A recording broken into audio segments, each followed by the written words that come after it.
Davi expressou: beijai o filho. Em outras palavras, ele também pôde dizer que esteja de bem com o filho, e sendo assim, terá um caminho abençoado. Portanto, Davi falava sobre Jesus Cristo. E o profeta Isaías, já 700 anos, praticamente antes do Senhor Jesus Cristo ter vindo ao mundo, ele já disse aí, no capítulo 2, no versículo 3, que Jerusalém seria uma cidade de paz, uma cidade livre de perseguições, uma Jerusalém transformada. E sendo assim, ele pôde dizer mais, que Jerusalém seria a capital política e religiosa. Isto é no reinado do Senhor Jesus. Nabucodonosor, também um rei forte ali em Babilônia, portanto ele pôde dizer também, através de uma visão, aquele rei que pôde ver Jesus Cristo na fornalha. E também pôde ver Jesus voltando do alto, como uma pedra, sem auxílio de mãos humanas. Sendo assim, o rei pôde contemplar que Jesus voltando de uma maneira tão especial, já naquela ocasião.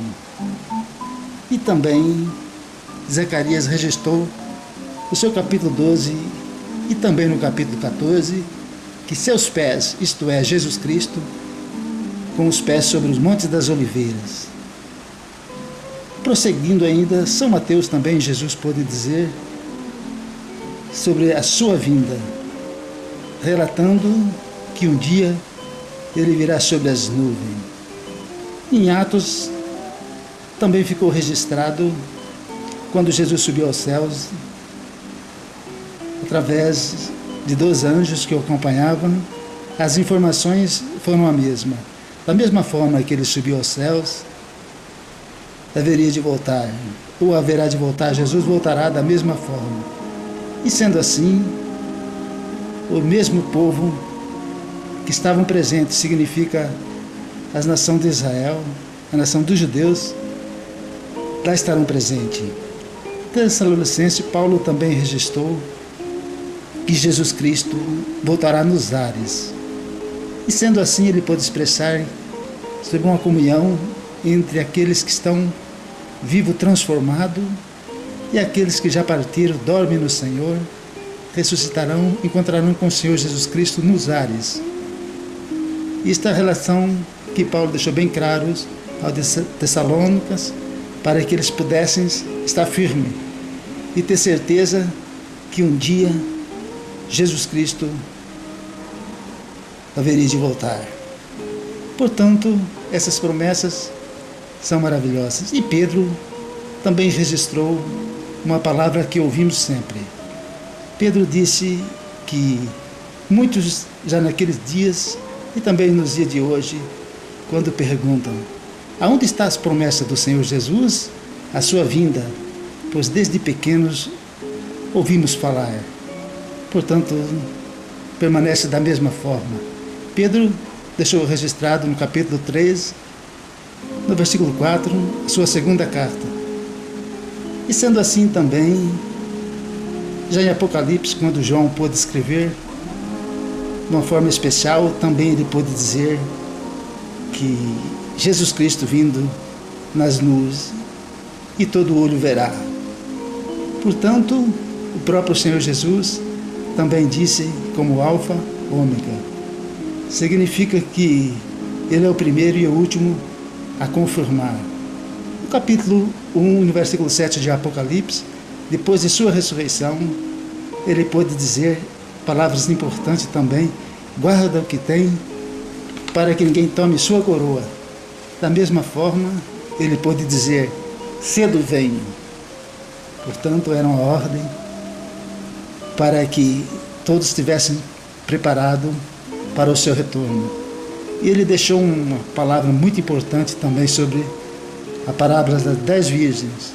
Significa que eram 10 preparadas, conhecedoras do Evangelho, já tinham o reconhecimento, já tinham aceitado o plano da salvação, a nova aliança. Portanto, no meio da igreja, praticamente 5 significa que a metade estavam tranquilas, estavam despreparadas e também não puderam participar do encontro com ele nos ares. Significa o arrebatamento da igreja.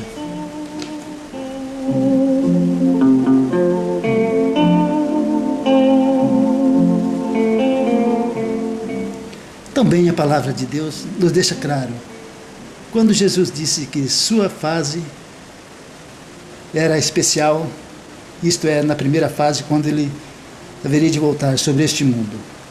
Primeira fase, portanto, isso se concretiza no 1 Tessalonicenses capítulo 4, no versículo 17. E também 1 Tessalonicenses capítulo 5, no verso 2. Portanto, Jesus disse então que ele haveria de voltar e o encontro dos salvos redimidos com ele nos ares. Portanto, primeira fase da volta do Senhor Jesus. João pode registrar no capítulo 14, no versículo 3, vem para a sua noiva, significa vem para a igreja. E também Mateus 24, 10, vem antes das bodas. Quando Jesus fez a última ceia neste mundo, praticamente ele disse, esta é a última, até que se concretize um dia no reino de Deus. Portanto, é esta união dos salvos com Jesus Cristo, Mateus capítulo 24, no versículo 10. E também, primeira fase ainda continuando, Mateus 25, do 1 a 6, praticamente o relato de Mateus, que ele vem como noivo. Portanto, ele vem buscar uma noiva que espera para o casamento com ele, isto é, Jesus Cristo. E também vem para colocar sua noiva na cidade celestial. João 14, no versículo 15. Também Paulo registrou em Efésios capítulo 5, no versículo 27. Primeira fase também significa o arrebatamento, união, encontro entre os salvos com Jesus Cristo nos ares, entre os vivos preparados e aqueles que estão no pó da terra, salvos, porque dormiram em Cristo. Porque a própria palavra de Deus disse que nenhuma condenação há para aqueles que estão em Cristo Jesus. Em outras palavras, Paulo pôde registrar que bem-aventurado aqueles que partem para a eternidade em Cristo, porque descansam da fadiga deste mundo e as obras boas o acompanham. Portanto, esses ressuscitarão na primeira fase da vinda do Senhor Jesus, conforme o texto que acabamos de ler. Segunda fase do Senhor Jesus significa que ele vem visivelmente à nação de Israel, aos judeus principalmente, e também às demais nações. Ele vem para colocar ordem sobre este mundo, conforme já dissemos o que Isaías pôde dizer, que de Jerusalém sairá a palavra do Senhor, e a lei vem de Sião, significa ordens política e religiosa vindo do reino do Senhor Jesus. Ele pôde dizer a Pilato, naquela ocasião quando estava sendo executado praticamente pelo Império Romano, ele pôde dizer uma palavra muito importante: o meu reino não é deste mundo agora. Portanto, tudo pertence ao Senhor e jamais a criatura poderá submeter aos seus prazeres, às suas ordens ao Criador. Portanto, segunda fase, então, Jesus venha visivelmente aos judeus, como Zacarias já registrava então no seu capítulo 12, Jesus virá com seus pés sobre o Monte das Oliveiras, isto é, praticamente bem antes de Senhor Jesus Cristo ter vindo sobre esta terra. E sendo assim, Nabucodonosor também, como já limos antes, que ele viu Jesus como uma pedra, e esta pedra se tornou muito grande no mundo inteiro. Significa que o reino do Senhor Jesus não terá fim. Um reino forte e não precisa de esforços humanos. Porque o Senhor Jesus, o reino dele é um reino de paz, onde as trevas não predominam. Portanto, segunda fase da volta do Senhor Jesus vem depois das bodas. Lucas capítulo 12, no versículo 36. vem também como sua noiva, significa anjos, igreja ou esposa. Colossenses capítulo 3 e no versículo 4. Ele vem como rei absoluto. Daniel capítulo 2 no versículo 35, Mateus 25, 31 a 34. Portanto, Nabucodonosor, rei de Babilônia, onde a feitiçaria estava presente, mas era um rei corajoso, e sendo assim, ele pôde contemplar e expressar com tanta veemência o que ele pôde sentir. E também ver, entender que o reino do Senhor Jesus, um reino muito forte, que viria sobre o mundo um dia. Portanto, vem para entrar na Jerusalém terrestre. Portanto, Jesus veio como ovelha muda para o matadouro. A missão era morrer para resgate de muitos. Ato voluntário, mas em sua volta não virá mais como ovelha, mas como leão, como rei, e não precisa de esforços humanos. Jeremias registrou isto praticamente no seu capítulo 3, no versículo 17. Zacarias 8, também no versículo 3. Lucas capítulo 1, no versículo 32 e 33. Jesus veio nesta terra, então, e foi executado pelo regime judeu, praticamente, que estava no poder, era um bando de religiosos, porém estavam contaminados na ocasião. E também o Império Romano dominava a região. E com certeza Jesus voltará também, praticamente com os judeus presentes lá na sua própria terra, e vão se converter a qualquer preço, porque Jesus não virá mais para submeter as ordens humanas, não virá mais para pagar preço, mas para realizar o que for preciso, porque o seu reino não terá fim. Portanto, os judeus com certeza se converterão, e as nações seguirão o ensinamento do Senhor Jesus, conforme Isaías já registrou lá no início. E sabemos que o Senhor Jesus virá a este mundo, porque sabemos que quando a promessa de Deus se cumpre, isto se torna grande aos olhos de muitos. Para que os judeus voltassem à sua terra, precisava de uma grande reforma neste mundo. E nada melhor que Adolf Hitler, que pôde fazer essa transformação, sendo ele o responsável pelo retorno do povo judeu à sua terra, porque Hitler praticamente era um judeu, praticamente recebeu essa incumbência de uma forma ou de outra, e assim ele fez. Perseguiu os judeus que estavam sendo escravizados entre as nações. E o chamado Livro Branco, exposto pela Inglaterra, onde limitava-se o povo judeu de retornar para a sua terra. Mas era uma promessa de Deus que nos últimos dias a figueira haveria de brotar. Isso significa praticamente que o povo judeu deveria voltar para a sua terra. Da mesma forma, quando Jesus veio a este mundo, lá estava o povo judeu. E eles vão estar lá para receber o Rei Jesus. E praticamente, que vergonha, um povo que no passado rejeitaram e receberam como condenação os olhos fechados, os ouvidos tapados, narinas, entendimento fechado.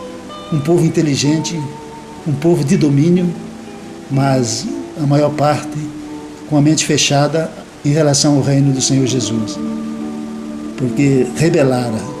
Jesus disse isso como profeta, que eles teriam olhos, mas não iam ver, tinham ouvido, mas não iam entender, porque rejeitaram o Evangelho, rejeitaram a transformação, principalmente a classes religiosas. E sendo assim, mesmo na sepultura do Senhor Jesus, com dizeres, ele não está aqui, ele ressuscitou, mas a grande parte do judaísmo ainda estão com a mente fechada. Mas quando Jesus voltar, eles vão se converter, porque através do sofrimento a mente abre.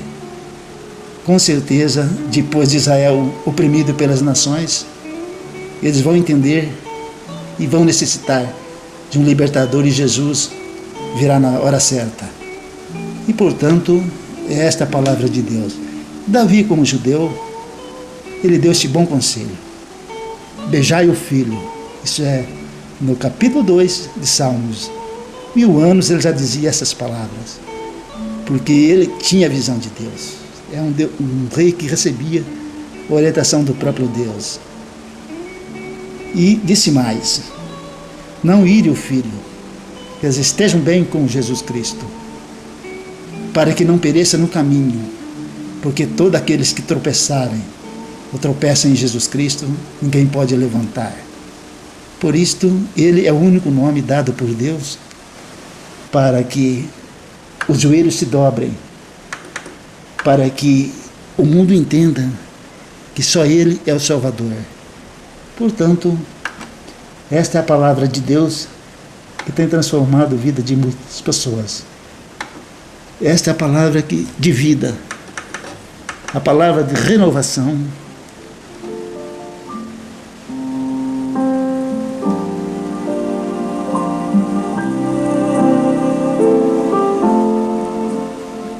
Finalizando então, quando Davi deu essa orientação já ao povo judeu, assim como Moisés também já dizia naquela ocasião quando estava presente aqui neste mundo: haverá um profeta depois de mim, a ele der crédito nos seus ensinamentos. Significa que era uma nova forma de expressão. Moisés já estava entendendo que era uma nova aliança, é um novo ensinamento. E ele disse que todos deveriam dar credo a este profeta, que era Jesus Cristo. E sendo assim, Jesus finaliza dizendo: cedo venho, guarda o que tem, para que ninguém tome sua coroa. Enquanto Pedro relatava que muitos reclamavam e diziam: aonde está a promessa da volta do Senhor Jesus? E sabemos que quando Jesus disse: estou voltando, ele já tem voltado para muitos. Muitos daqueles que rebelaram disseram: onde está a volta do Senhor Jesus? Já se foram, o mundo já se terminou para eles, a oportunidade já foi encerrada, porque a palavra de Deus é atualizada, e para Deus não tem presente, passado e futuro, porque Ele é o Criador. Para nós existe, nós somos como erva, como vapor neste mundo. E sendo assim, muitos que zombaram já se foram. Aí foram impérios, e foram reis, foram pessoas que rebelaram, e foram pessoas também que partiram para a eternidade preparada. Significa o que Paulo pôde dizer: combati um bom combate e guardei a fé. É essa a certeza daqueles que buscam de um rei vencedor, de um rei que não está na sepultura, um rei que teve poder sobre a morte. Isso prova nos dias de hoje que os sinais ainda procedem e prosseguem de acordo com seus ensinamentos.